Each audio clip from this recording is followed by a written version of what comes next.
मेघालय और salon international dealer एग्रोलिमेंटिया SIL समूह द्वारा नॉर्थ ईस्ट फूड शो के दूसरे संस्करण का उद्घाटन गुरुवार को शिलोंग में सिक्किम के मुख्यमंत्री प्रेमसिंह तमंग ने मेघालय के मुख्यमंत्री कॉनराड संगमा और कृषि मंत्री बंटिडोर लिंगदोह की उपस्थिति में किया।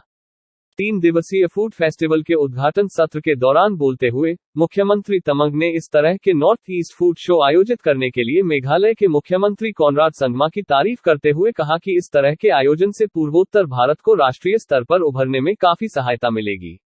उन्होंने कहा कि 2014 के पहले पूर्वोत्तर भारत केवल एक वोट बैंक की तरह इस्तेमाल होता था, परंतु प्रधानमंत्री नरेंद्र मोदी ने अब पूर्वोत्तर को भारत की प्रगति का द्वार बनाने का संकल्प लिया है और वह दिन दूर नहीं जब पूर्वोत्तर भारत देश की उन्नति में नए आयाम कायम करेगा।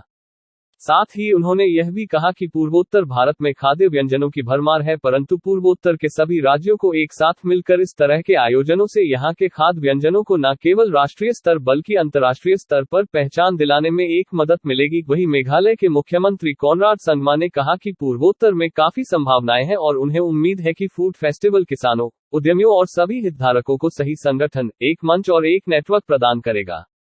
खाद्य उद्योग, उन्होंने कहा, पूर्वोत्तर में काफी संभावनाएं हैं और किसान और उद्यमी बहुत अच्छा कर रहे हैं, लेकिन कहीं न कहीं एक लिंक गायब है और इसलिए पूर्वोत्तर में इस तरह के फूड फेस्टिवल का एक साझा मंच पर होना महत्वपूर्ण था।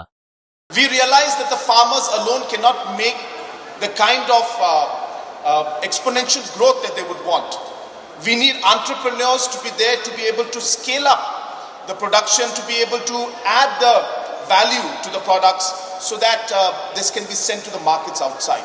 So we started a program for entrepreneurs called Prime Program.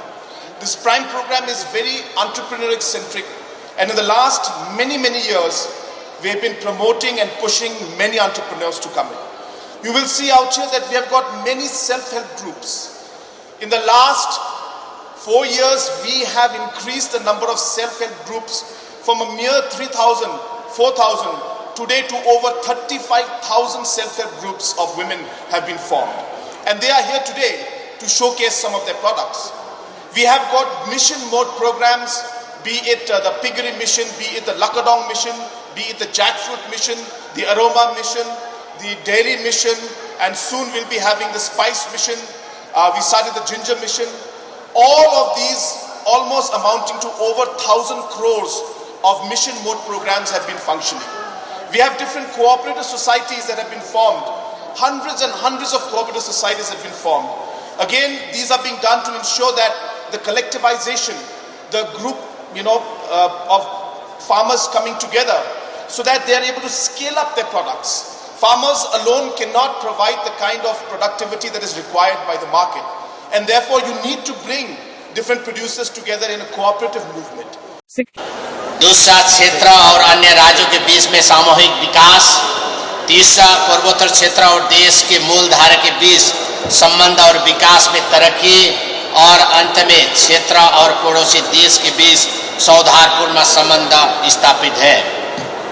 आज हमारे पास विश्व बैंक, नागरिक समाज संगठन से लेकर निजी क्षेत्र का कई विकास करता है। पूर्वोत्तर क्षेत्र आज पर्यटन को, व्यापारियों को, निवेशकों को, उद्यमी को और अन्य लोगों के लिए एक सौहार्द, मैत्रीपूर्ण और स्वाभाविक रूप से आकर्षण गंतव्य बन गया है।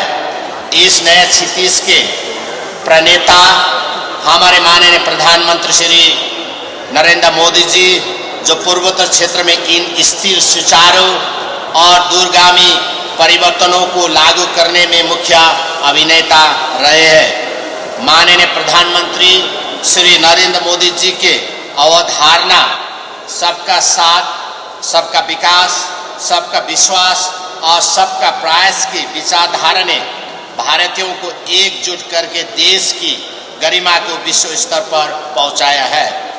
2014 से पहले नॉर्थ ईस्ट यानी पूर्वोत्तर को वोट बैंक के रूप में गिना जाता था। माननीय यशस्वी प्रधानमंत्री श्री नरेंद्र मोदी जी की दूरदर्शिता के कारण आज ये विकास का केंद्र बन गया है।